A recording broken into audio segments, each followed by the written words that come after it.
Hi, and welcome back to Plan 9 Crunch. I am Joe Gibson, and I like to analyze kaiju films in a variety of ways. This video has been a long time coming, as I basically promised to do this sort of thing for Godzilla vs. Megaguirus in December of 2024, but just sit back and enjoy this very odd video.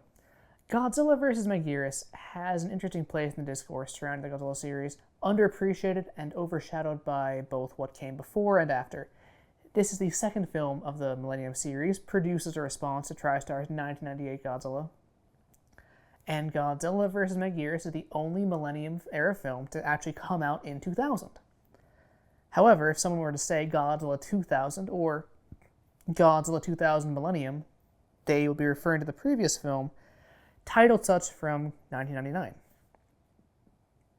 Godzilla 2000 overwrites Godzilla vs. Megaguirus in that one simple way, but also the Godzilla suit from both films is functionally the same one, with a more exaggerated scheme on the Megaguirus suit. When discussing these suits, Megaguirus summarizes both itself and the slightly adjusted Giragoji.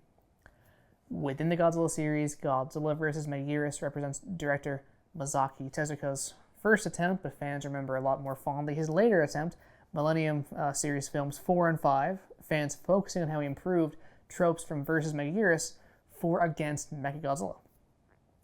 Megaguirus herself is a popular monster, but the discourse often surrounds the potential of bringing her back to fight Rodan, as her base form, the Meganulon, originated in Rodan's first film.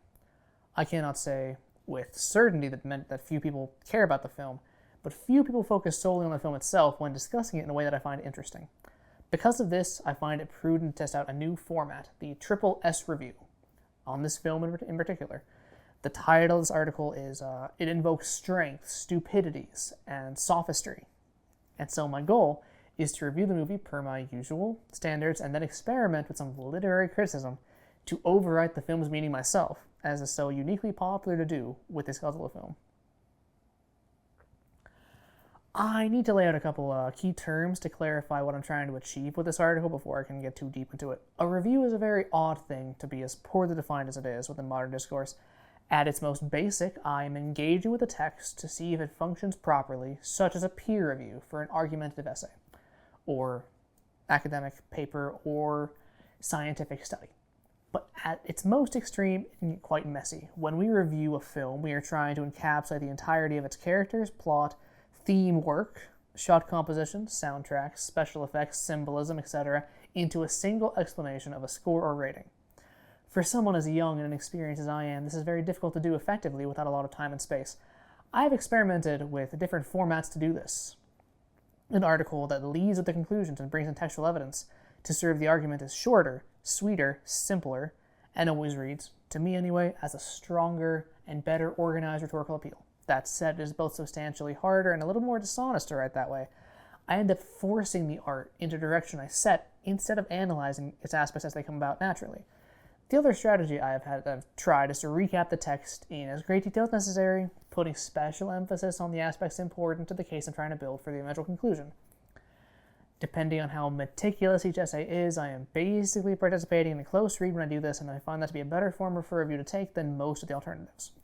I don't want to name names and pick fights, since they're almost exclusively have larger audience than I do, and still make great points with the format and framework adopted, but the general trends I see with reviewing this movie is that the negative aspects of the film and an overall disdain for it color their interpretation of even the arguable areas. Few people tackle the entire movie with each scene, subplot, flourish, and blemish getting its own consideration, and I'm not even doing as well with that as I usually do here. Though I'm less qualified than the other commentators, it's what I try to do.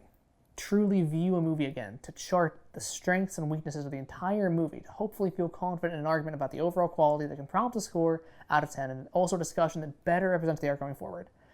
Though I focus on the strengths and stupidities, I cannot merely balance them either, though. That would be more disingenuous, as it requires me to pretend that both are equally valid and prevalent. Though every movie is a mix between strengths and stupidities, some films genuinely are more stupid than good, or more impressive than idiotic, so my approach has to account for that. That feels like enough preamble, though, and this essay is difficult enough without adding further goals, so let's just begin with the review section. Strengths and stupidities. This film begins with a broadcast from Nikkei News explaining that in 1954, Godzilla attacked Japan. However, in this continuity, the creature in 54 was in his spikier green Giragoji look and did not die. That is the general understanding of the differences between this universe and the standard Godzilla timelines that include the 54 film wholly. But upon a rewatch, I'm not exactly sure that's what this is saying. Likely this is due to the wonkiness of the translation, but the newscaster says that Godzilla again attacked Japan, brought back to life by the advancement and threat of nuclear weaponry. The monologue does not explicitly reference any previous attack from Godzilla, but it might not preclude the actual 54 events we are used to if the Girago design is meant to be a regenerated 54 Godzilla in a similar vein to GMK's Godzilla. The sloppiness of the exposition in the movie is a major weakness, so I want to emphasize it appropriately and early enough here, but also, perhaps more importantly, this exercise is to look very closely at this film and see what it is trying to say, not what we expect to see. The organic unity of this story is what will legitimize it, and that sentiment will guide us far later on, so let's get back into the film. This film switches to a non-diegetic narrator right after all that, explaining that Godzilla attacked Japan's first nuclear power plant in 1966. So, they replaced nuclear with renewable energy sources. This narration includes other journalists on the field reporting the news as it happens, so there's a weird Russian nesting doll of narration here. Some of it's diegetic, some of it's not diegetic, and some of it is diegetic in a way that matters. In 1996 now, the government established the Bureau of Science and Technology, and this organization will be dominant in this film, employing the main cast and developing tools for the G-Graspers. The first diegetic dialogue from a named character starts with the words, "as you all know," and that's the third example of this sloppy exposition, as Motohiko Sugiura, the man who was going to go on to drive the entire plot, is first written as a plot function to catch the audience up on a plot point the narrator just explained in detail. In the actual context of the scene, it makes sense as a cliche for Sugiura to say on his podium to reassure the public about their new plasma energy, but there are better ways to write that, and the scene itself is unnecessary as it is redundant, and just wastes time getting to Kiriko Tsujimori and the inciting incident of her journey. The narrative trails off and introduces us to Kiriko Tsujimori in the middle of a Defense Force operation to stop an attacking Godzilla. Many commentators have criticized these characters using mere bazookas against Godzilla as incredibly stupid, and I, in the past, have defended this plot point with the argument that this impotent effort in 1996 is meant to contrast the G-Grasper's tech in 2001. Also, these bazookas, really rocket launchers, are the same type of prop as the recoilless rifle that Gorogondo used against Godzilla to fan acclaim in Godzilla vs. Biollante. Two things can be true at the same time, however. And this is not exactly an unimportant cul-de-sac of a scene. It will serve as the inciting incident and motivation for our heroine, and it is the tragedy that will endear her revenge quest to us, a revenge that the film lets her achieve even when later themes would indicate she should not. So a very important scene to get right. There's a theme here about the utter powerlessness of humanity against Godzilla, and also about the importance of process. Tsujimori hesitates to respond to her commanding officer. At the start of the scene, when she gets out, she gets in position on the building, stares at Godzilla in fear, wastes her shot on Godzilla's neck instead of his legs to fell him, as was the instruction, stays in position too long so her CEO has to evacuate her, and finally her commanding officer gives his life to save her from falling rubble. She retrieves his dog tag and fires his bazooka on Godzilla. Her resolution in this film will include a very contentious decision, but the idea here is that, well, their weaponry is insufficient to win. She specifically made a mistake and thinks she needs to take on attributes from her CO, including the guilt and shame for his death, in order to win the day. And we'll see that expounded upon. Right. On a technical level, this scene is very good. The Godzilla suit is gorgeous. The dark lighting and low angles make him look even more imposing in certain shots, and the miniatures and composite shots are sufficient for the budget. The 2000s films had a bit of a struggling with the special effects, as we'll see with Megaguirus later, but this part of the film looks very good. Some shots include an orange glow that could be the result of his destruction, though maybe not, because we don't actually see that much of the things on fire for more than a couple seconds. It may serve as foreshadowing for the manner in which the plasma energy summoned Godzilla, an aspect of the film that was sorely lacking if we just focus on the script, as I am prone to. Finally, Michiru Oshima's score for this movie is incredible and augments every scene of Godzilla and the Megaguirus. Finally, we get into the main bit of the story. In 2001 as Kiriko, now with the G-Graspers and wearing sunglasses, tries to recruit inventor-magician Hajime Kudo into the fight against Godzilla. As he performs a trick using robots to mix ingredients under a microwave shaped like a bowl, just go with it. It makes more sense than the bazookas did in context. Sugimori immediately guesses the solution and then proves it. I believe this is here to contrast her more timid nature from earlier and inform us more about what she believes the ideal type of leader would do. How she is romanticizing her deceased commanding officer. This type of plot point actually happened like 3 times in Attack on Titan, so I don't need to give spoilers of that show. But the idea of a character losing an authority figure or friend, and then trying to act like them in a way that ultimately tells us more about the surviving character is a really interesting plot point when done right. And it is the main difference between Sugimori and the later evolutions of her archetype, Akane Yashiro and Koichi Shikishima. For that reason, further discussion of Akane and Shikishima is mostly irrelevant, as outside of the obvious posturing in the story and a couple of key scenes, they are all actually very different types of characters from Sugimori. However, again, you only realize this difference when you let go of the noise and discourse and just focus on the film, which can be done responsibly and irresponsibly, as I'd hope to demonstrate both in this article. It's obvious to a fan that Akane was based on Sugimori, and the Shikishima draws from both. But if you ignore that and just focus on Sugimori, you're doing the best by her character. And we'll get more into this later. Sugimori and Kudo disagree about explaining the trick to nearby kids that he was playing the trick for, and the kid leave the building in response. But Sugimori justifies it, saying that the kids are old enough to know the truth, a very interesting phrase, and she will later on be able to have a healthy friendship with another child. So it's merely a matter of perspective, not a trait of alienating children on her part. I wonder how old she thinks is old enough to know the truth. These were actual children. But this new stage of her life is only 5 years old, younger than they appeared to be. She takes Kudo to the Self-Defense Corps, Shibara base, and he criticizes the look of the warehouse turned G-Grasper headquarters. Kiriko explains that even though, in theory, Godzilla only responds to energy leaks, the only way to be sure they are safe would be to eliminate Godzilla once and for all. It is worth mentioning at this point that the subtitle for the film is the G-Annihilation Strategy, and that Sugimori, despite acting like the mentor character bringing Kudo into the fight, is actually the protagonist. But this is, again, because she is acting like what she thinks her CEO was like. Still, he talked of saving lives, and she talks of eliminating Godzilla.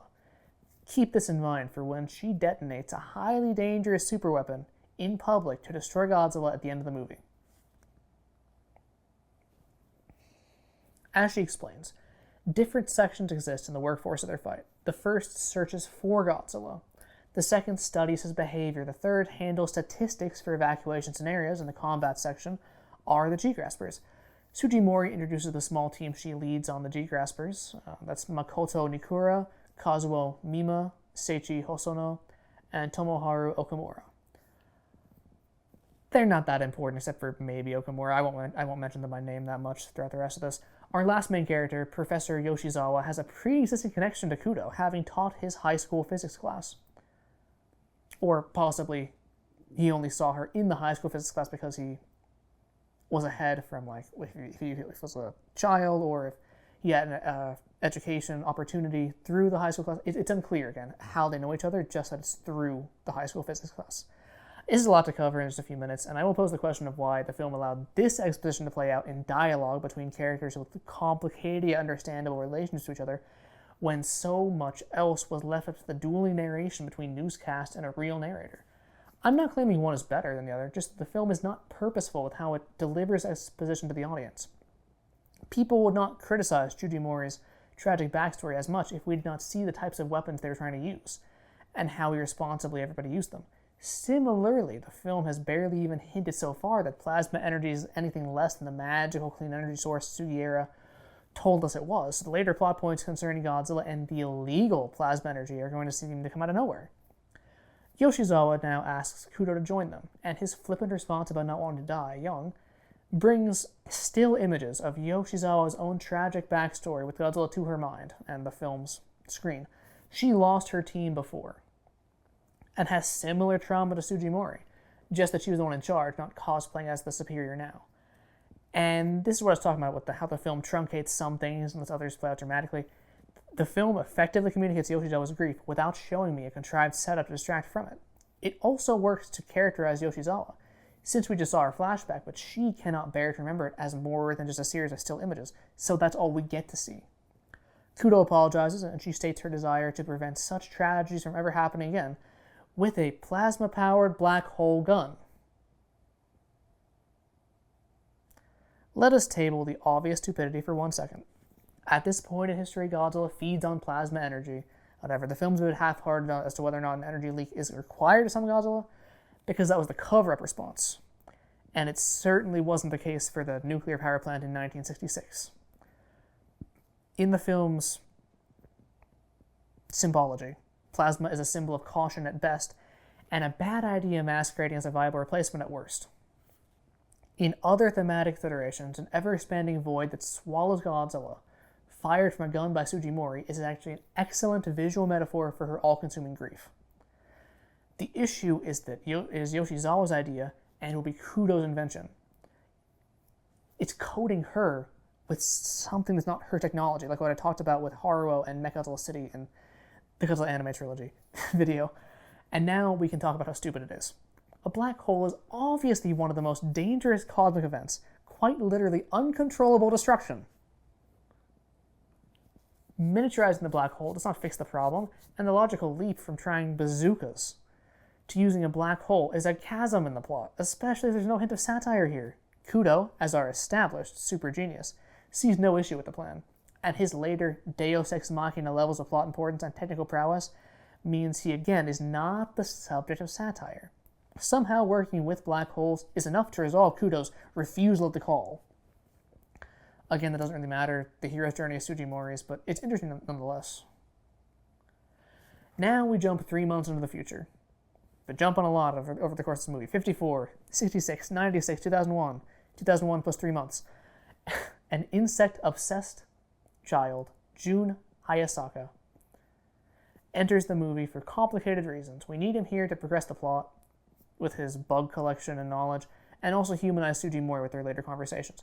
The movie does not need him throughout the entire runtime, however, so he will abruptly disappear eventually.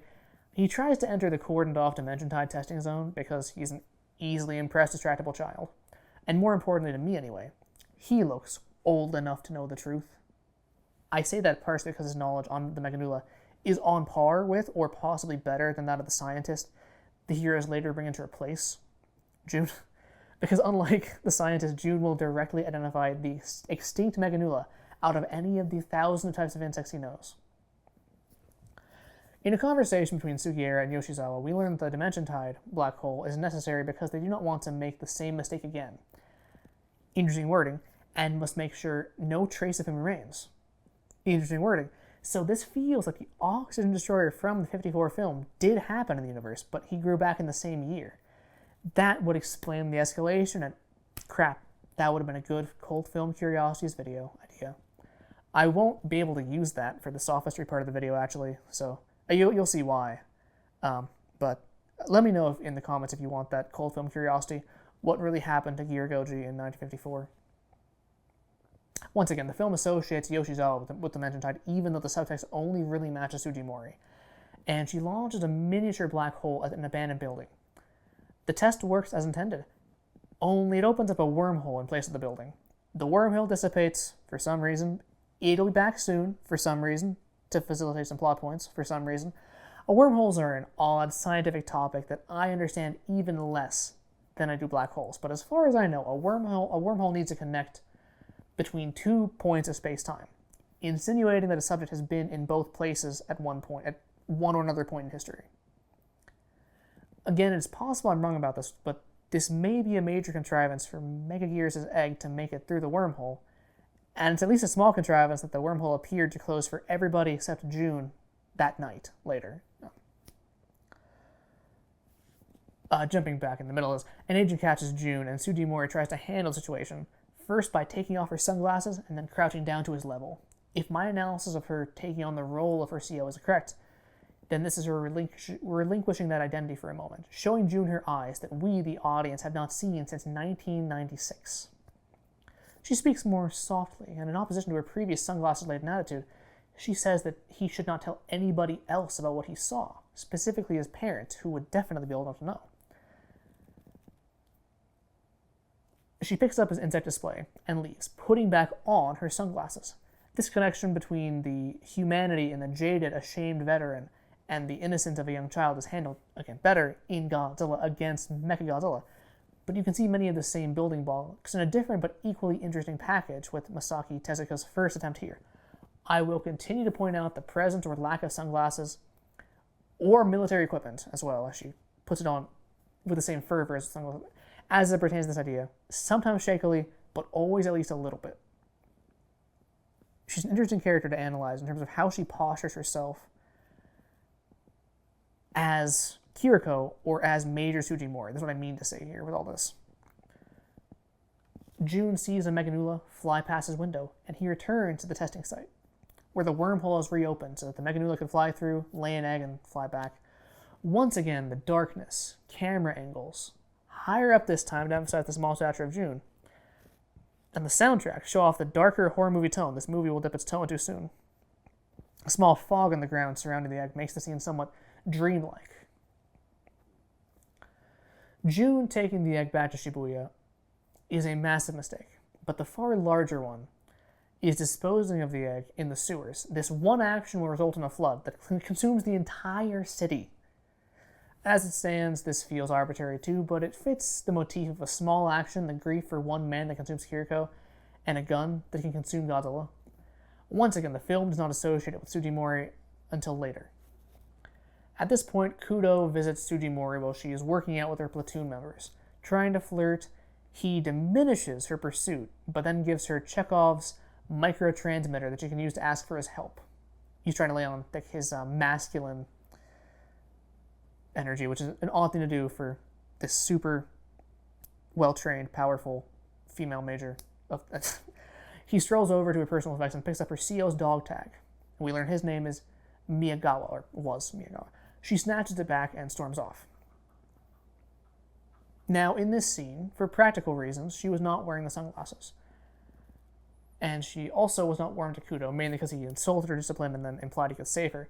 But as soon as he grabs the dog tags, and she grabs them back, she composes herself in a very noticeable change and tests off his microtransmitter with a dead shot on a large weight across the room, basically winning the phallic measuring contest by shooting the phallic symbol better than he could have predicted. And that only makes sense in the coding here, because she's embodying her dead CO, a man. For this project, I sort of married myself to the imagery of clothing as symbols, but I would ask you, upon a rewatch, look out for her hair as well as other symbols, how rigid in her beliefs and process she is when it's tied up, and what other emotions she shows when it's down. Deep below Shibuya, the egg breaks off into multiple, and this is as good a time as any to explain the life cycle of these beasts. So Meganulon is an insect that originated in the original Rodan film. Sort of a bait-and-switch monster that attacks the cast before we realize the true threat is Rodan, who feasts on the Meganulon. In this film, Meganulon is what we call the nymph or larval form of the creature, and once it sprouts wings and flies, it is the dragonfly Meganula. Megaguirus is their queen, who probably would be special on her own in the past, but in the present she bears reptilian facial features because Godzilla's DNA and energy winds up inside of her.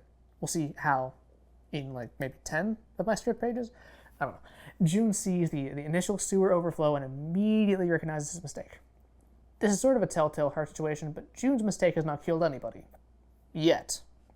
So anyway, two city ordnance workers also spot the flooding, and a Meganulon perches on the wall above them in Hitchcockian suspense. The two workers are talking about their job, and nobody cares because there is a violent, murderous bug above them they haven't noticed yet.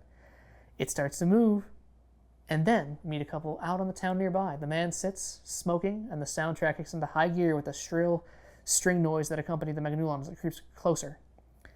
The movie even puts us in Meganulon's perspective for part of the kill because there is a very effective horror movie somewhere in here. The girlfriend is next, and much of it is off-screen. Following the kill, the Meganulon sprouts wings and becomes a Meganula, leaving its original skin behind. In the past, I've likened that scene to the hospital scene in Spider-Man 2, because it's the same kind of idea. This superhero movie suddenly became an Evil Dead film for a few minutes just because the director wanted it to, and almost everyone agrees it was the right choice. What makes this strange here is I can't find any evidence that Tezuka directed any horror films. This is his first film that he directed, and he served as assistant director mainly on Toho kaiju films, samurai films, and political crime dramas.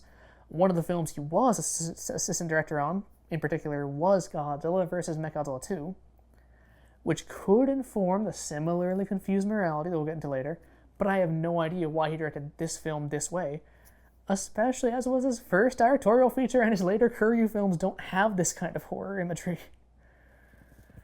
Very talented horror imagery.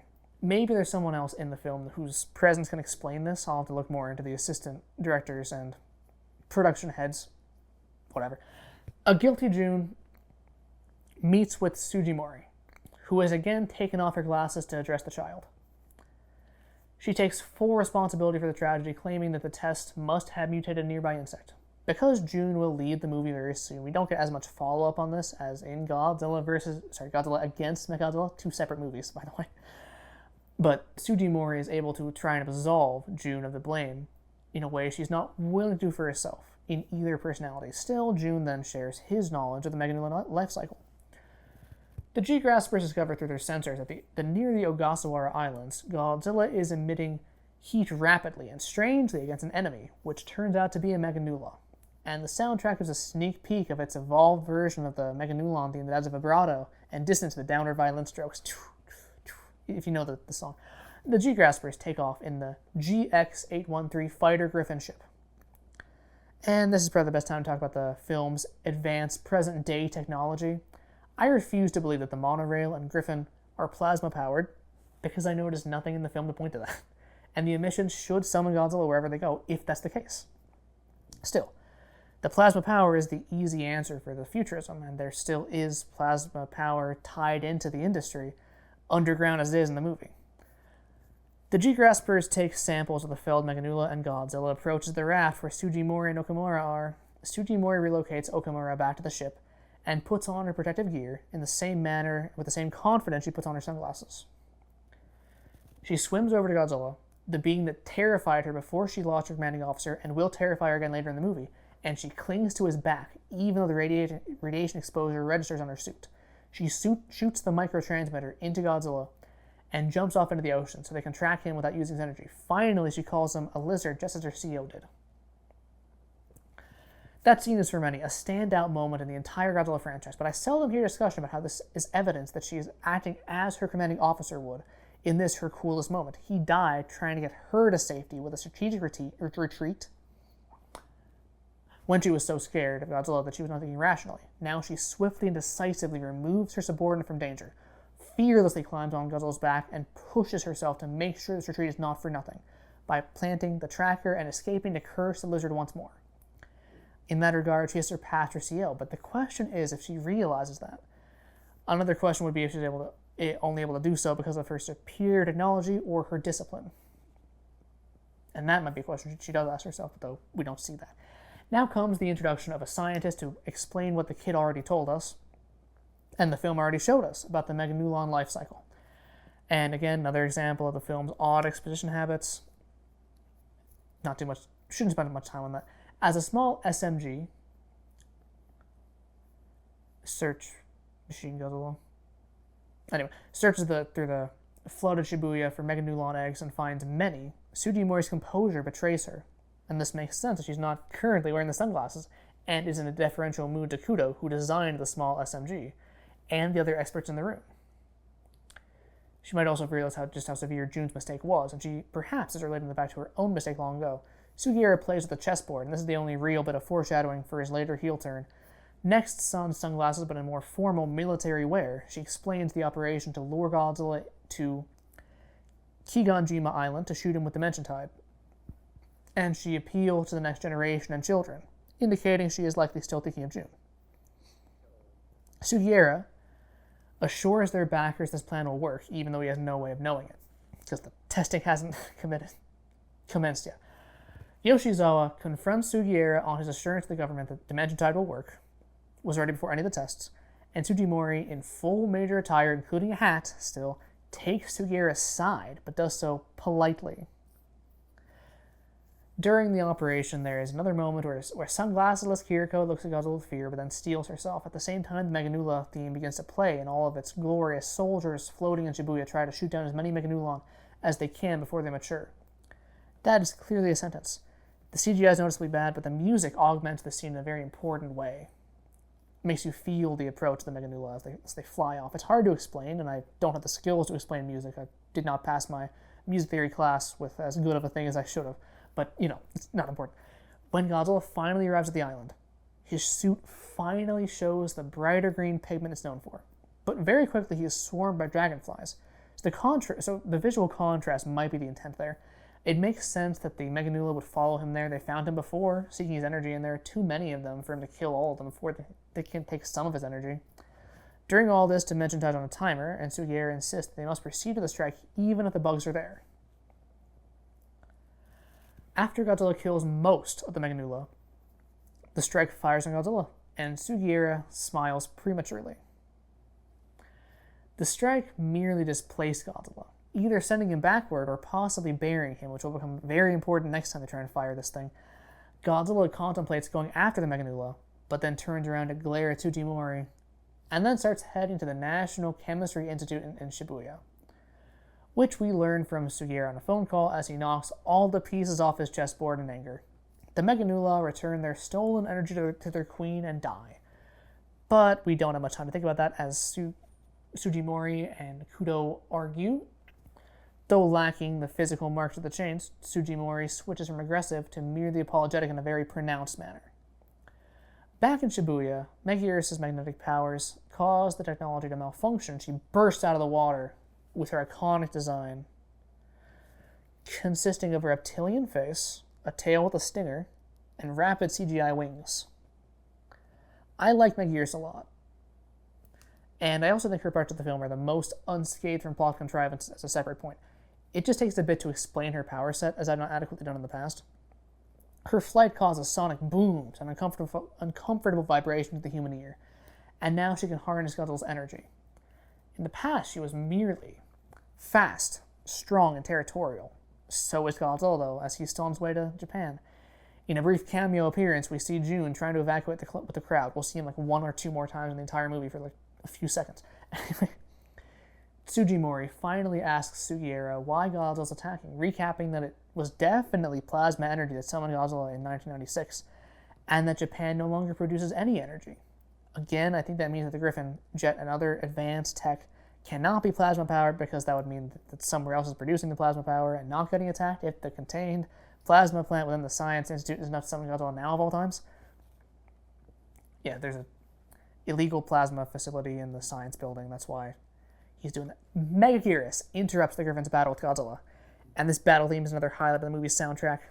This review will not replace the experience of watching the film. And to prove that point, I will not recap the choreography here. I've got another reason for that you'll find out later, but I like the fight a lot. I think it shows off the fighting style of the kaiju involved very well. It's goofy, also terrifying, and just really fun.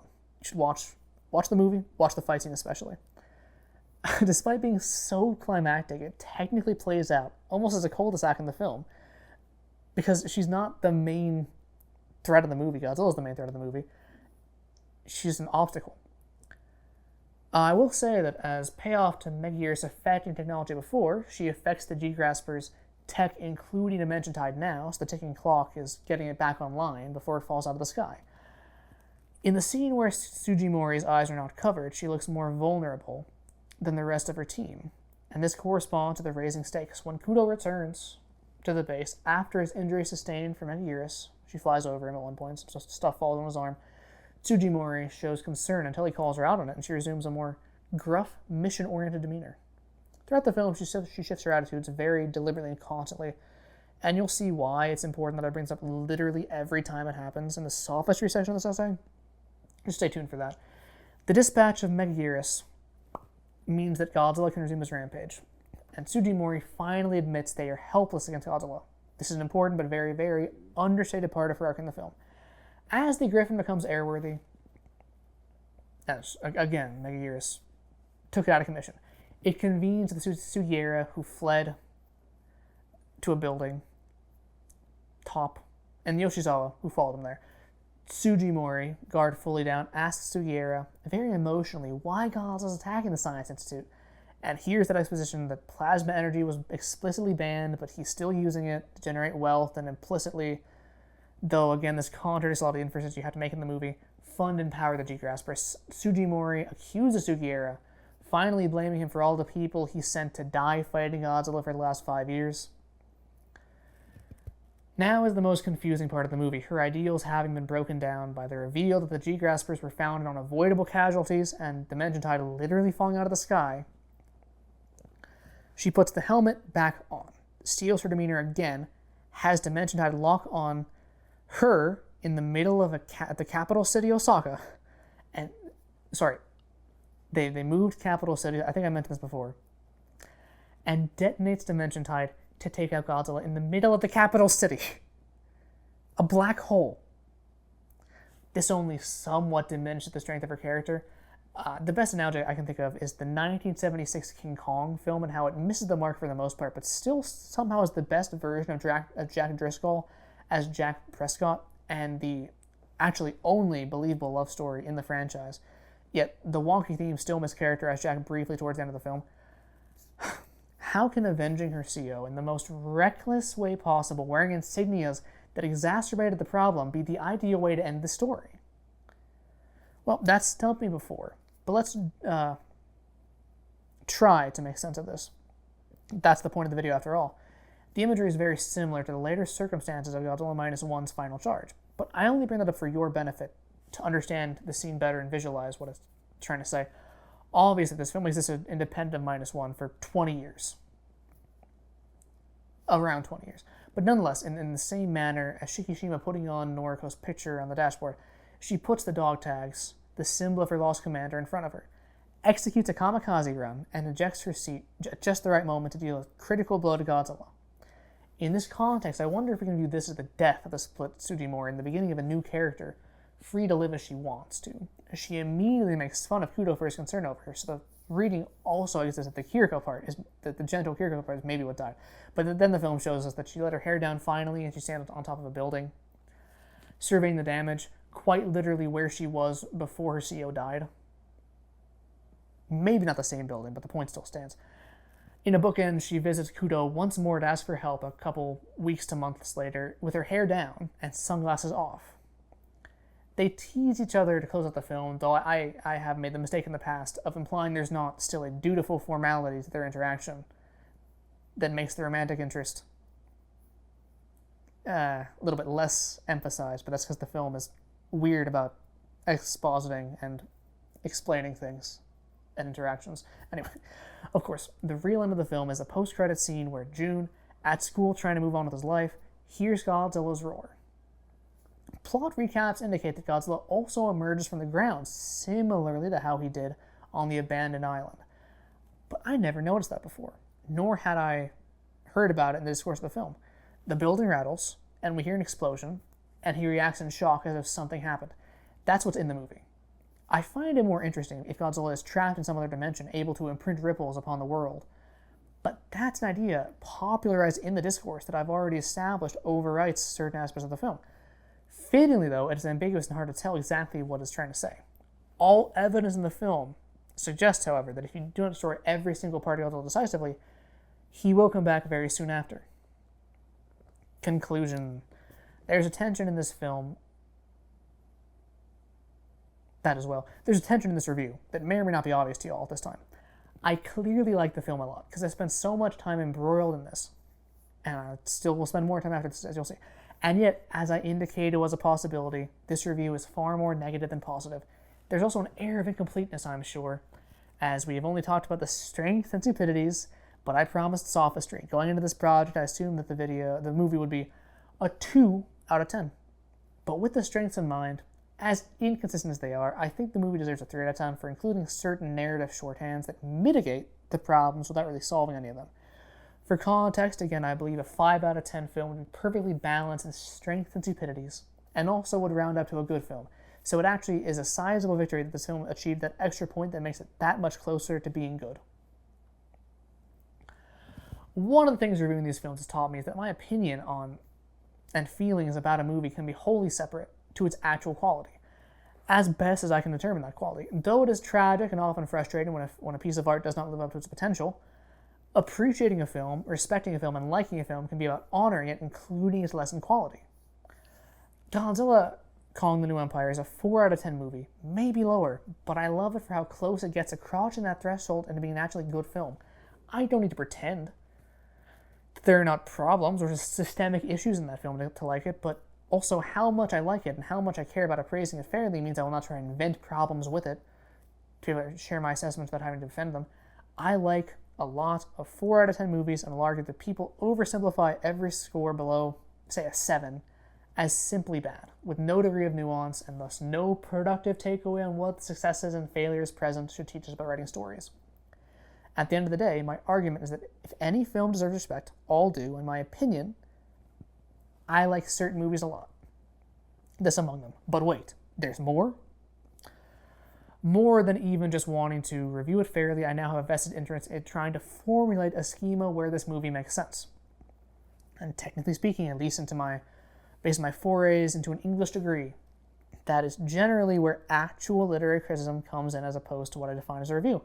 The bias that Hamlet should make sense and be cohesive is the point from which new criticism analyze it according to every single plot point in order to conclude, in opposition to authorial intent and audience consensus, that Hamlet has an edible complex.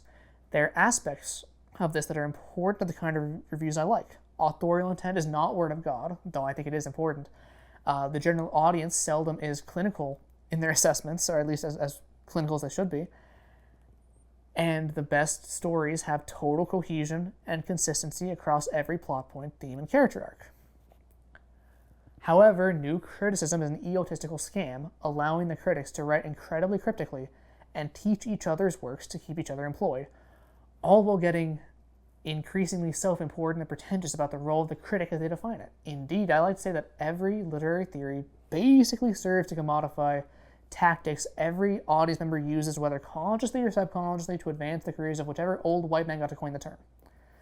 As I see it, being a card-carrying practitioner of any of these theories means you're respecting the theory and its progenitors over the art. Similarly, someone that focuses on supplementary material, word of God statements in an interview, or a commentary track respects the author over the art, and someone who reviews a film based predominantly on their own emotions respects themselves more than the art. Though each of those has their place in the discourse, and further each of those aspects can and should appear in a review, I believe the art deserves the most respect out of these options in a true review.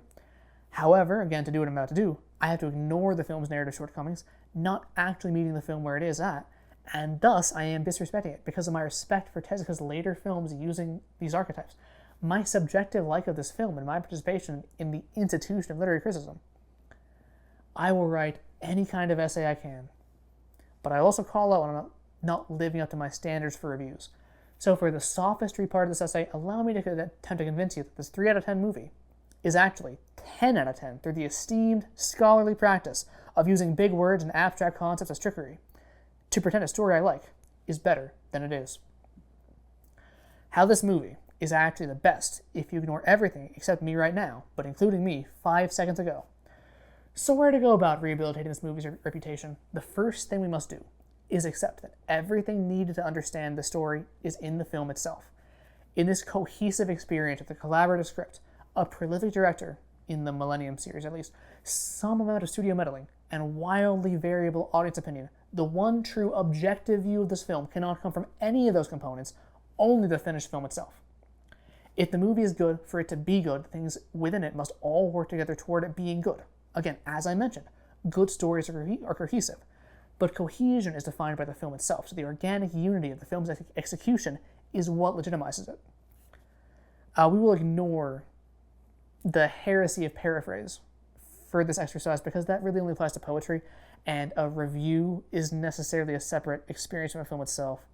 Still, that is actually the main reason I did not describe the final battle, so that a new critic cannot accuse me of ignorance about the heresy of paraphrase. Otherwise, I hope this to be an accurate depiction of the process and outcome of new criticism. The marriage of structure and meaning in new criticism means I cannot continue to complain about the exposition habits in the film, but must figure out why they're the way they are. The elements of form are also significant, as I have paired the soundtrack of the action as Godzilla and the Megaguirus both have significant distinct leitmotifs. In new criticism, we have to be very stringent about what outside information we use.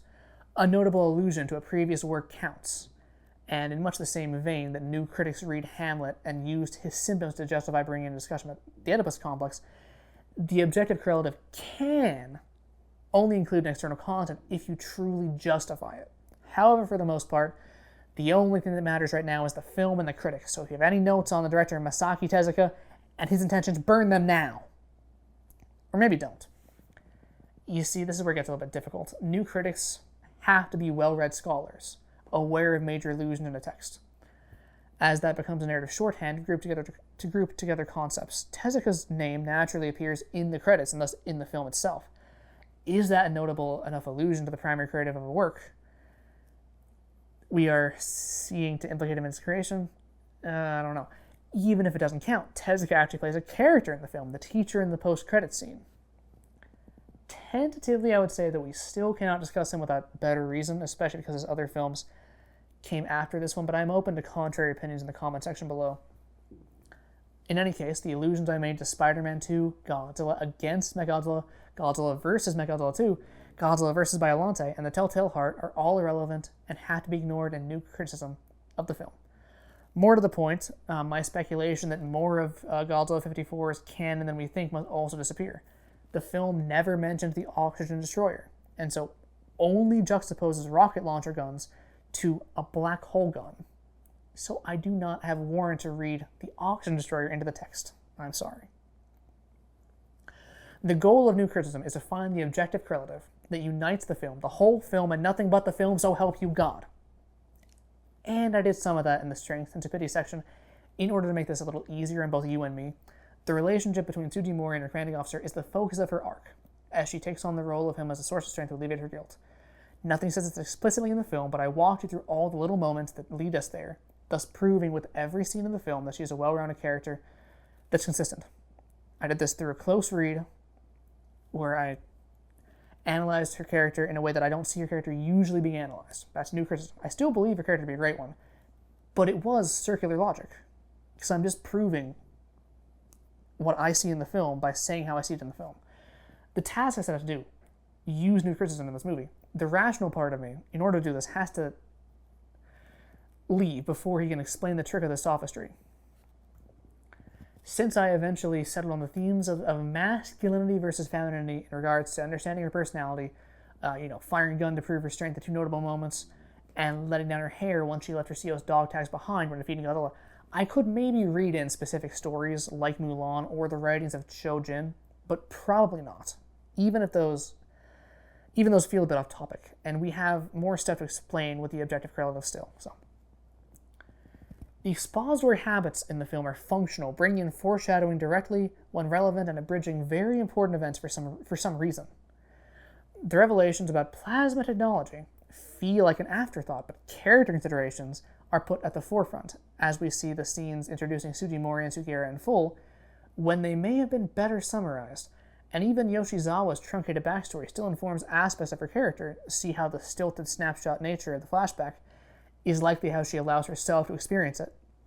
One of the few plot devices that gets set up many scenes ahead of its payoff is Kudo's Dimension-Tide operating system, first designed as a nurse, and then, after Sugimori's appearance, this connects to how he tries to protect the feminine side of Sugimori in the gym, and as a chibi stripe, but in both cases, she forces out the real Sugimori to shoot a gun very well. In that sense, the character relation of Dimension-Tide grief is more important to the film than the presence of black holes is in the equation. And the fact that Sugimori can use this endless grief for good, even in reckless circumstances, means that the characters are primary to the theme as well. So that would explain... Well, I'll get more into this. Within this film, it seems that the optimal morality is a system where we judge actions and plot points by their consequences, specifically the Godzilla-related ones. Godzilla-repelling ends justify the Godzilla-repelling means. Society bans nuclear energy because it attracts Godzilla. Once plasma does the same, they ban it as well. The emergence of Megaguirus uses material from Meganulla and Godzilla, so even the ostensible big bad of the film in the title can only become such with Godzilla and his power within her. Before this, the child that carries her to Shibuya is a sympathetic character. After, we do not see him in the same light, because he's gone from the movie. But what this means is that the sympathetic aspect of the Megaguirus is gone after that point. The grown Megaguirus is coated with the reptilian ferocity of Godzilla, not with the childlike innocence of an egg. The flooding of Shibuya is not a holy baptism, or even a yonic image, but relates Megaguirus to Godzilla further as they both rise out of the water. Also, the Megaguirus seek energy, but only Godzilla's, making it reflective of him, rather than continuing the motif of plasma summoning monsters. The averted fate of an all-consuming Godzilla-caused nuclear meltdown juxtaposes the all-consuming deluge of Shibuya, which juxtaposes the all-consuming nature of revenge in a black hole gun. But the actions of Godzilla and the power of Godzilla in the Megaguirus are what is evil, and the actions that prevent Godzilla are good. That's what the film shows us, and it remains entirely consistent to this theme that it made up, as its understanding solely resolves the paradox of Sugimori's recklessness and the ambiguity of Dimension Tide and the G-Graspers. Furthermore, Kudo's presence wholly augments the G-Graspers' efforts, debatably being what redeems them for Sugimori to use. The Dimension Tide can only work if he helps. The Godzilla tracker is his invention. He develops the mini Search Godzilla system machine just in time to help them with the Megaguirus infestation. Furthermore, his automated nurse operating system takes on the visage of Sugimori when it fixes the problems with Dimension Tide, communicating that the union of Kudo and Sugimori is what can win against Godzilla in this movie. Under the schema of new criticism, the horror movie imagery is more important than I think we are taking it for. We are ignoring other kaiju movies, except for possibly Rodan, but safer to not even bring him anymore. And the Megaguirus in this film stars in a suspenseful and gory scenes against a human couple in Shibuya. Then the Horde menaces Godzilla. In the final battle, Megaguirus sneaks up on Godzilla several times, stabs him and smiles wickedly, flying over the felled Griffin jet in the same kind of misdirect at the two city workers that the Megaguirus passed before striking the couple. It does not matter that the director had no considerable horror experience. That is actually preferred. The art speaks for itself, and this is a film with deep horror elements. I described this to you earlier as a Godzilla film that briefly becomes a horror movie. But if we're doing new criticism, it is a horror movie as much as it is anything else. The film's confusing morality, ambiguous storytelling, and withholding of certain crucial information until it's almost pointless to know, also effectively puts the viewer further on edge about the experience. I cannot invoke specific strains of horror because of new criticism, but I can conclude by saying that this means that Godzilla vs. Megaguirus, like a new critic's poetry, is a work you cannot just summarize because it behaves as its own experience, inspiring all sorts of different feelings to make its own unapologetic whole. I started this essay off by explaining how Godzilla vs. Megaguirus is overwritten in popular discourse, and though I'm showing disdain for new criticism while doing this, I think new criticism gives us a schema for how to visualize that very effectively. Well, that's the video, and believe it or not, this is not the most esoteric thing we'll have on this page. I'm collecting various theories like Capsule Kaiju or Pokemon, so stay tuned for a marvelous analysis of Ultraman Omega in a couple weeks. If you like this content, we have all sorts on this page. This YouTube page, like and subscribe if you want to help us make some more, and you can also follow us on our conventional blog, planetcraft.com, where there is only technically light crossover with what we talk about on here, though this essay will also go up there, most likely. Our Facebook page, Planet Crunch Podcast and blog, will often tell you about content from both sources. Thank you all for watching, and that's a wrap.